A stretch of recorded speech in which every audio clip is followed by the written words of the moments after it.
இப்போ சொல்றேன், விளக்கமா சொல்றேன், நான் சலுகைகளுக்கு எதிரானவன் கிடையாது. மக்களுக்கான சலுகைகளை இலவசம்னு சொல்லி அசிங்கப்படுத்துறதுல எனக்கு உடன்பாடு கிடையாது. மக்கள் காசுல மக்களுக்கு செய்யறதை எப்படி இலவசம்னு சொல்லுவீங்க?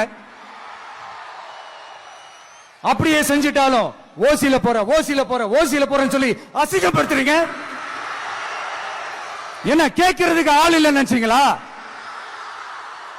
மக்களுக்கு ஒண்ணுன்னா இந்த விஜய் வந்து நிப்பா, இந்த விஜய் வந்து கேள்வி கேட்பா.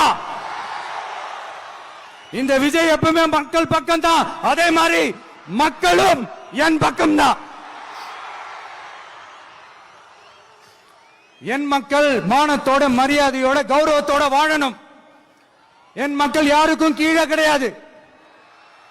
அப்படி அவங்க கௌரவத்தோட வாழணும்னா அவங்களுக்கான வாழ்க்கை தரம் உயரணும். வாழ்க்கை தரம் உயரணும்னா அவங்களோட வாழ்வாதாரம் உயரணும்.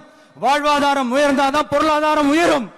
பொருளாதாரம் உயர்ந்தாதான் வசதி வாய்ப்புகள் உயரும். இதெல்லாம் உயர்ந்தாலே ஆட்டோமேட்டிக்கா அவங்களோட வாழ்க்கை தரம், அவங்களுக்கான மரியாதை, அவங்களுக்கான கௌரவம் எல்லாமே உயரும். இதுக்கான வழிகள், அந்த சூழல்களை அந்த கவர்மெண்ட் அமைச்சு கொடுக்கணும்.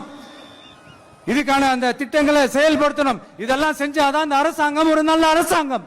இதைத்தான் சொன்னோம்.